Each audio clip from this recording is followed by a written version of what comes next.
Okay, welcome to a Pint with Seaniebee. We're not actually in a bar today. We're in the venerable halls of Droga 5 in Wall Street. Droga 5, for those of you who don't know the advertising industry, is perhaps the only agency globally that has come to the party over the last decade with something new to offer.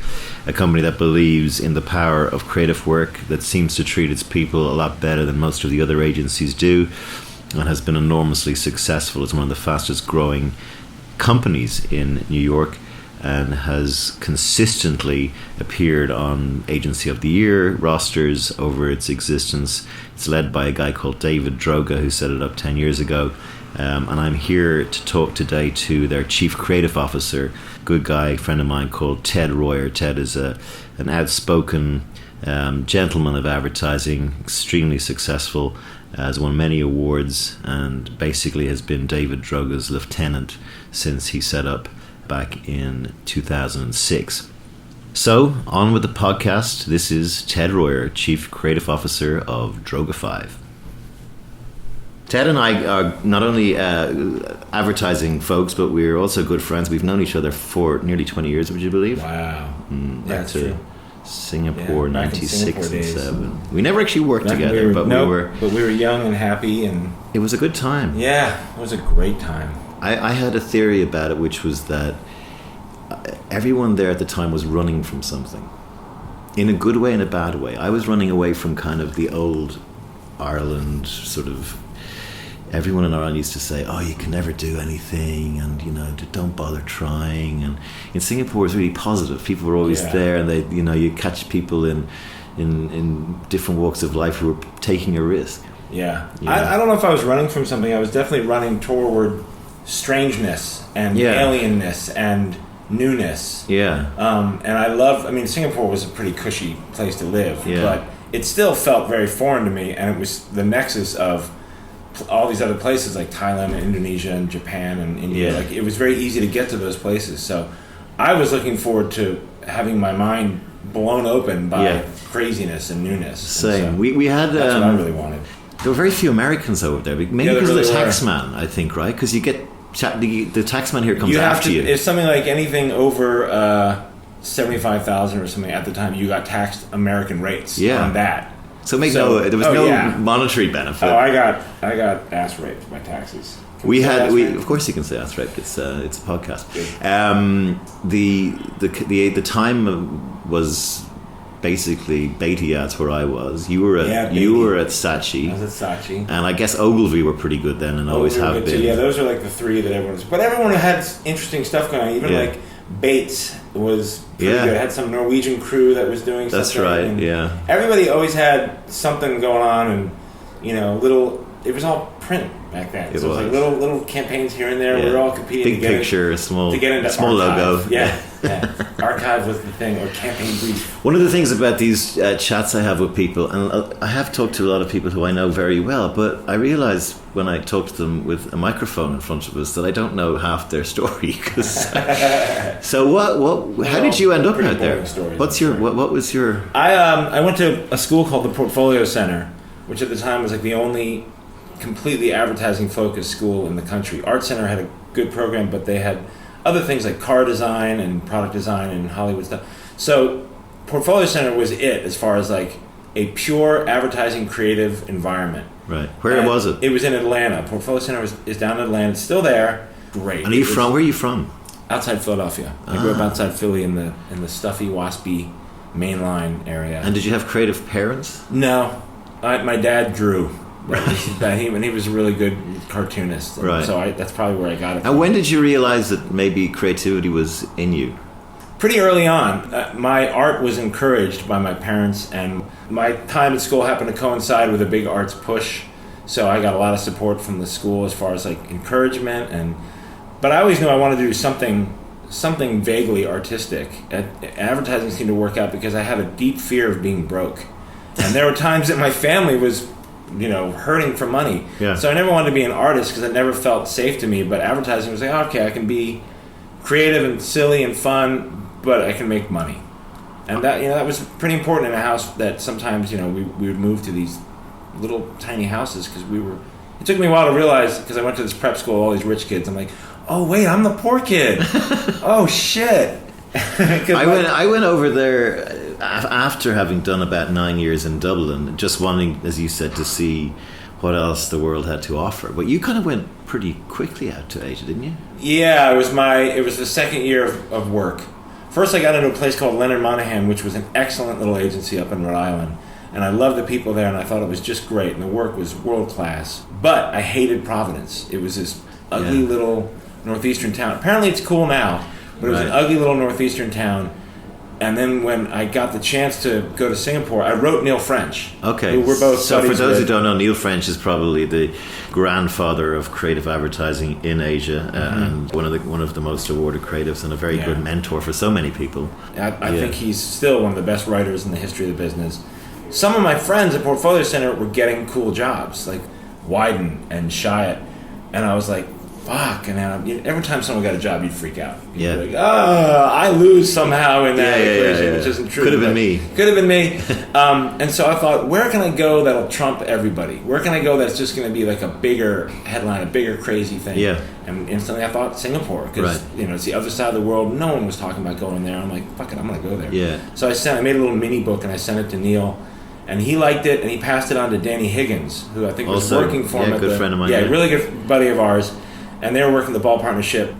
I think Neil was just leaving Ball Partnership when Danny got it, and then when he was ready to talk to me, he left Ball Partnership. So it took about a year before Danny landed again at Saatchi, and he's like, I want to bring you out. I'm like, great. And so I dropped everything and just went. Saatchi, so were you there when David went over there? I joined, and then 3 months later, Dave Droga joined as regional creative director, which was really good timing because the network really supported Dave. And there was a feeling in Singapore at that time that we were all taking on the world. We were, we kind of mirrored a little bit, because did you go to Sydney after Singapore? No, I went to, so then when I was close with Neil, I showed up at Cape Pasta one day, and he had this little map in front of me. He'd just become the Ogilvy Worldwide Creative Director. And he's, dear boy, I have headaches everywhere. Where would you like to go? Right. And I was like, South America. And he goes, you are now the regional creative director of South America. Right. Like, it was that easy and that crazy. And I was like, what year was that about? 2000? That was 99. 99, right. That was 99. And so he's like, go live in Buenos Aires. And I went down there for a couple of years. It was nuts. I was scared of South America because I didn't have Spanish.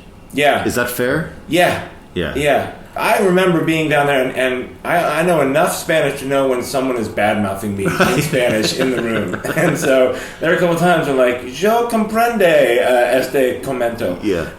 So it was crazy.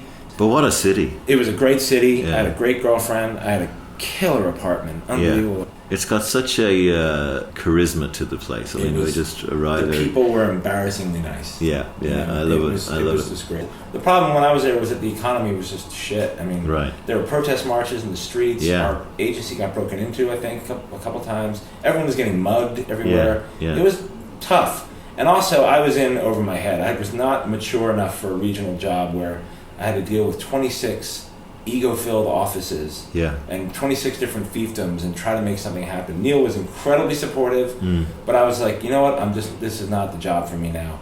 I wanted to go work at a great place and learn how a great place does it, rather than take a struggling, or not struggling network, but a tough network, a lot of problems, and make it better. I didn't know what better was yet. I didn't know the habits that I needed to know yet. So I went to Wyden in New York. Brilliant. Which was interesting, but it wasn't Wyden Portland. It was New York, and I think traditionally New York has always had a tough. Have they just set up that around that time? No, it had been around for a while. Right. I think Stacey Wall had run it for a bit, and it was good, and the experience was good, and it was a shop that had really high principles, but it just didn't feel great to me. And the couple times I went to Portland, I was like, oh fuck, things are great. It really is, and I still consider it one of the best agencies in the world by far. Yeah, it just has such a great DNA. Yeah, and I think New York was always struggling with that a bit, and the Wyden culture is so heavy that it's hard for New York to carve out its own identity. Yeah. How long did you spend at Wyden? I think about 2.5 years, 3 years, something like that. And then I burned out pretty hard, and I walked away from Wyden without a job, and I was just kind of sick of it all, and I took 6 months off. Actually, I took time off not knowing how long that would last. Yeah. And I went out to California and stayed with my buddy Ken and smoked weed and just sat on the beach going, I hate this business. Yeah, I've been there. Yeah, I think a lot of really good people go through that because this is a very trying business and you have to really set your expectations in yourself. And I've done that twice, and both times I've got enough perspective to be like, okay, this can be really fun, and it is a fun job. It is. I mean, you're hanging around with good-looking people, you eat well, you party a lot, you get to talk about ideas. You get invited into boardrooms by companies who genuinely want to know where to go next. Yeah. And I think it took me a long time to realize that's a privilege. That's pretty nice. Yes. You know, when a CEO looks you in the eye and it's like, what do you think we should do? It's like, this is a responsibility that I think you should be proud to have. And I think we as an industry should be prouder to have that than we do. Agree. So it took me a while to get that perspective. And luckily when I came back, first of all, I went to Publicis with Dave, and that was its own nightmare. And then I took 6 months off again after that because, ugh. But when Dave, it was always with the view that Dave was going to start something, I wanted to partner with him because he's insanely ambitious, you know, and much more energetic than me. I'm incredibly lazy. Yeah. But I think we have a really good symbiotic relationship, and I believe in his drive and his desire to be great, and do it on his terms. And I think that's really impressive. And so, well, I mean, it's worth talking about because I think I know David a bit as well, and I've always found that he's got great integrity about him. And you know, when he'd be at Cannes or when he'd be back in Australia, he'd always take time to spend time with the young up-and-coming people. Anyone who wanted to talk to him, he'd talk to them. Yeah. I had a similar thing actually with John Hegarty when I met him, who would have been a real legend of mine because growing up in the 80s, all that stuff they were doing. But I went up to congratulate him because he got that St. Mark medal thing. And it was like, you know, I was a bit nervous, and I said, just wanted to tell you, you know, you're one of the reasons I got into the game. 45 minutes later, on the terrace, John was still talking to me and giving me all his time. You know, just nice, good folks who understand that people are, you know... I think Dan Wyden's the same way. The few times I've talked with him, he's been incredibly generous with his time. Yeah. And I think there's no reason to be an asshole. There's absolutely no reason. And I think Dave is a perfect example of that. There's no reason to be a dick in this business. Yeah. You can be driven, and you can be ambitious, and you can be a really nice person. And I think that's one of the things that our culture is really infused with. That assholes do not last long here at all. You know. And again, when people criticize Dave for having a big ego, whatever, I'm like, yeah, he does. But he's also the nicest guy in the world. Yeah. And you can have a huge ego and believe in yourself to an incredible degree and still be incredibly... I've never seen him yell at anybody. Yeah. You know? But there's a difference between ego and wanting to do great. I don't think that necessarily they're the same thing. I think we've all been frustrated by... I mean, I agree with you on you don't have to be a dick to be successful in this business, but yet so many dicks are.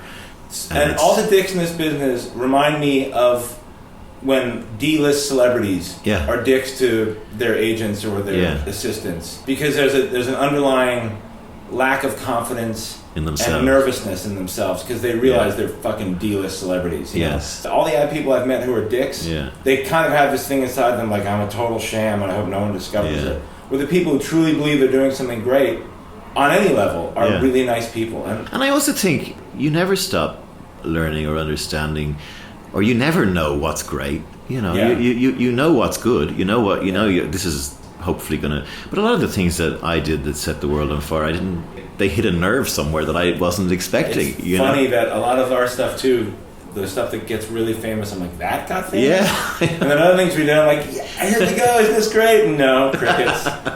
I can use my wisdom to try to shape something, and I think I can use my wisdom to know where not to step in. But you're right, I'm constantly learning. There's a lot of 27-year-olds who know way more about digital and the behaviors of young people today than I'm definitely the old guy in the room. So I have to keep my ears completely open to stuff. So then you came back to New York? Then I came back to New York, worked at Publicis for a couple of years. Better left unsaid. How I feel about that. Same. I'm the same. I worked for them in Dallas. I learned a lot about how I didn't want to run an agency there. There were just a lot of choices that I just really disagreed with.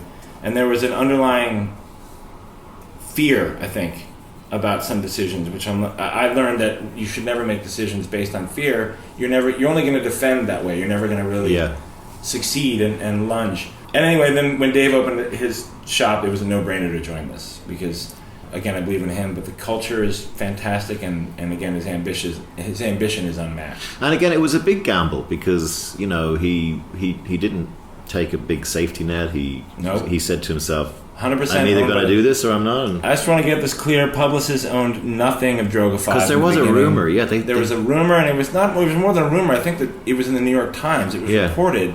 No, and I think also, the old adage of if you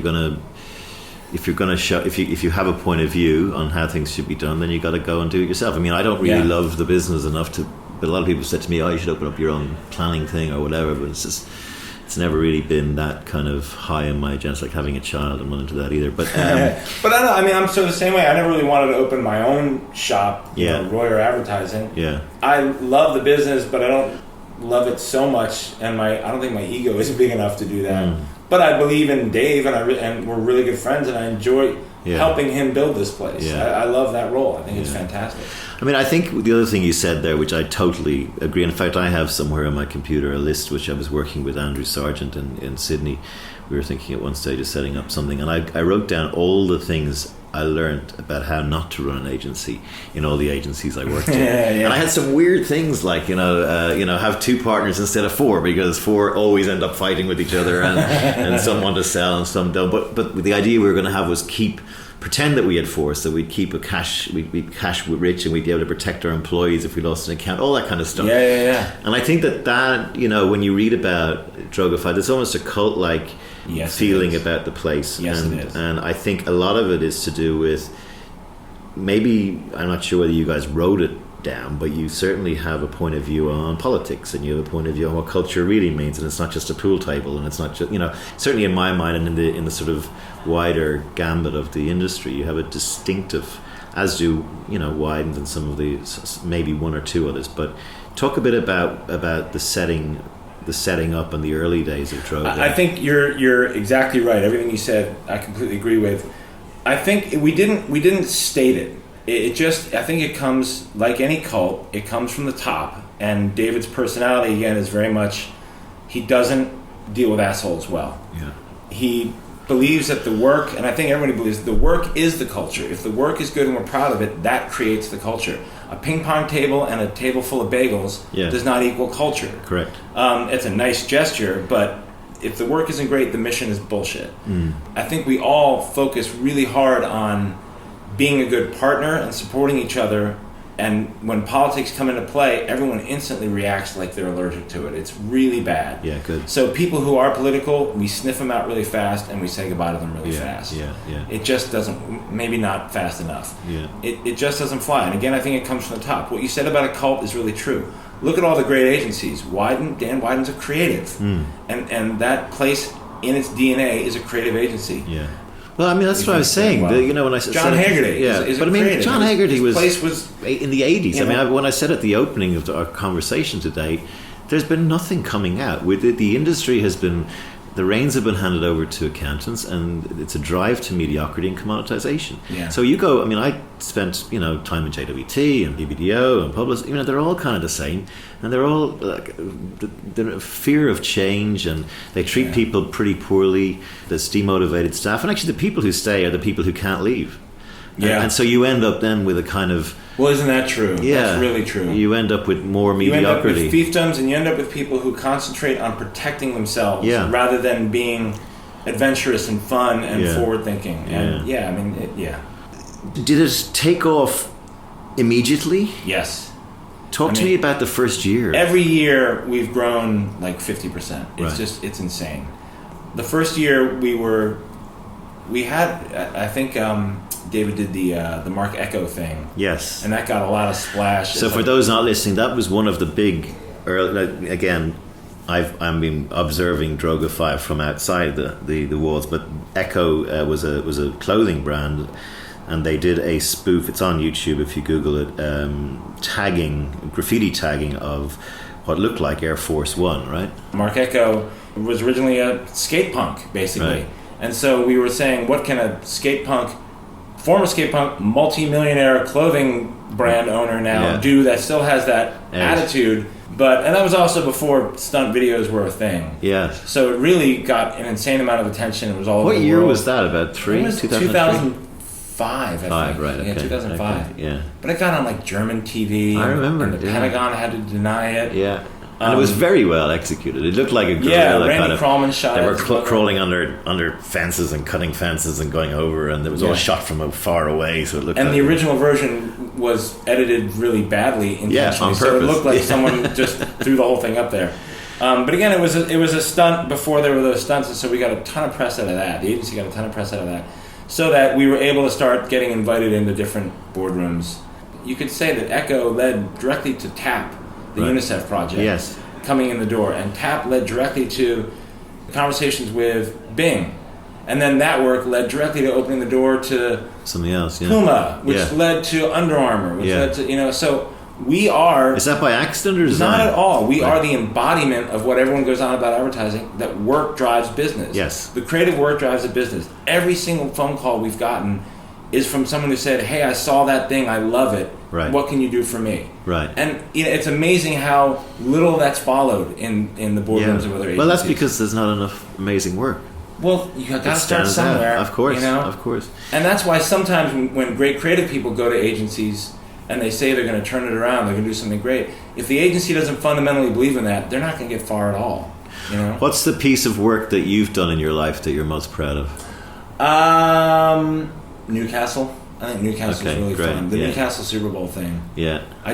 So talk a bit about that for those who don't know. During the Super Bowl, we were marketing Newcastle beer, and we had a tiny budget, this ridiculously small budget, and one of the guys, Charles Van Ness, who's a really good friend of mine now, said, "I want to fuck with the Super Bowl, but we can't get in there because Bud bought the entire rights to Super Bowl, and we don't have a budget even close to it, but I still want to be there somehow. I want to fuck with it." Yeah. And so we came up with the idea to do all the hype around a Super Bowl ad, because there were teasers and pre-launch things and all this. It became such a circus, as it still is. It became such a circus of preemptive bullshit before you even run an ad in the Super Bowl. We thought, well, why don't we just do all that and then never run the ad, and never have an ad to run, never even really make an ad. So we did all the testing before it, we did all the teasers, we did all the entire hype before it, and never ran an ad. And it was just, and the most fun victory I can think of in my career is we made every top 10 list of Super Bowl ads. Brilliant. Without ever paying $3 million. I think we paid overall like $1 million at most for everything. Great. And an ad was at the time $3.5 million. Where do you see the industry going? I mean, this place is growing gangbusters, but where do you see the broader industry and indeed the world? You've got two young children. I mean, how do you see? Let's start with the world. How do you see the world through their eyes? I mean, I know it's fashionable to be pessimistic. I'm super optimistic about the world. I think the media would want us to believe that everything's on fire and everything's going down, but child poverty rates, all these things are plummeting. And look at the last century. It was this bloody, horrible melee that this century so far, knock on wood, hasn't become. Yeah. I don't know. I'm pretty optimistic about the world. I think there's more of an international bent than there ever was. The number of passport holders in the U.S. is going up. Yeah. My kids are going to be international kids. Yeah. I think there's going to be a if we don't fuck it all up, there's going to be a really fun, interesting world for them to live in. I think the internet it's a cesspool of hate, but it's also, it points out problems faster than ever before. Correct. And gets people focused on them faster than ever before. So well, there is a theory that a lot of the things that we're hearing about, we're just hearing about them. We're just hearing about them. Yeah, because it's not that the world has gotten worse. We're just finally hearing about it. Yeah. We're hearing more about when people abuse children, or when people are there's a massacre in a village. Weirdo religious scumbags who Yeah. massacre a village. If anybody reads history, that shit went on all the time. Yeah. That shit went on here in America, Yeah. and it was underreported. Just at the Yeah. beginning of last century, there were towns massacring other towns that we seem to have whitewashed away. So it's actually good that as a collective mind, we're pointing this stuff out faster and dealing with it faster. And I think look at how fast gay marriage became accepted. Yeah, Look even in how fast- Ireland. Look how fast, in Ireland. I know, Ireland just had its first gay wedding, right? No. Conservative Catholic Ireland. I guarantee it. When I was in 1970, when I was growing up, people didn't even know what gay was. Yeah, no way. Pretended not to. Weed is winning, and weed will win, and it should win because it's awesome and it's peaceful and safe. What about the role then of advertising and agencies within that future world? People ask that question all the time. I don't know. I do know that companies will always need to talk to people. Yeah. First of all, they'll always have products to sell, but they'll always have brands to love and remark upon. So that will never go away. So we can talk about whether TV is making a big resurgence, which apparently it is, or whether digital is a sham, which a lot of people seem to show statistics that support the ineffectiveness of digital advertising. Yeah. Who knows? That conversation will always change. I do know that Prudential will always need to be a brand that engenders a certain amount of trust. Yeah. Right. Looking back on your career and indeed life, if you had a chance to talk to your 18 or 19-year-old self, what advice would you give? I was just asked that. Him now? Were you? Oh, sorry. Yeah. No. It's a really good question. I would. There's two things. I would not be so fucking afraid. I was afraid of a lot of things. I was worried about moving to Singapore, and I remember sleepless nights going like, "Am I doing the right thing?" Yeah. I just wouldn't worry so fucking much because that makes you make safe choices, which hold you back. Anybody in marketing, if they're making a choice about a campaign based on their mortgage and whether or not they're going to lose their mortgage, then I guarantee you're going to pick the safer choice, which means safer communications in the world, more boring communications in the world. And that's not. I don't think we should be making choices based on fear. I look back on my life and say the things that I was scared of most. Really? Because I think you make choices that are not based in fear. You make choices I said the ones the choices that I made that scared me the most were the best choices that I made. And that, again, you're right. You can apply it to work as well, because you sometimes have something and you go, ooh. Well, and there's a difference between being brave and being dumb. Yes. And like just going for dumb stuff. But I wish I had learned to recognize fear faster in my choices.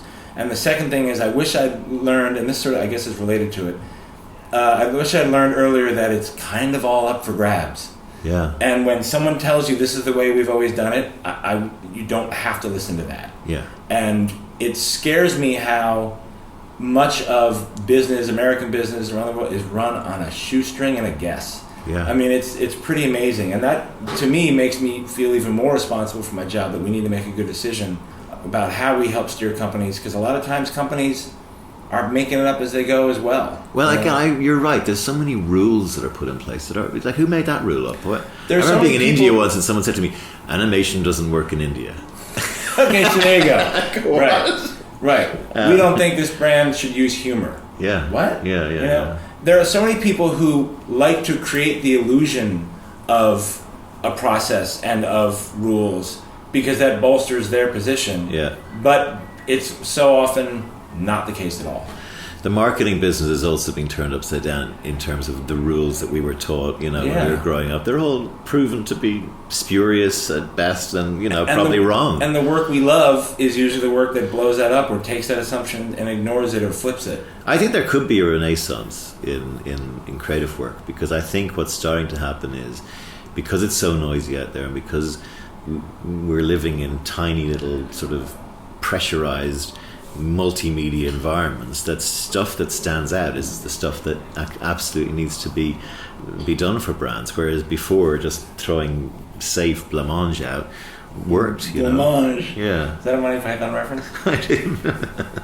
Well, Ted, it's been a pleasure as ever having a chin wag with you, and I'm wishing you every success in the next 10 years with Droga 5, and it's great to see somebody who's not afraid to be outspoken and say what they feel. And again, I wish you all the very best. Thanks, man. That was great. That was fun. Cheers.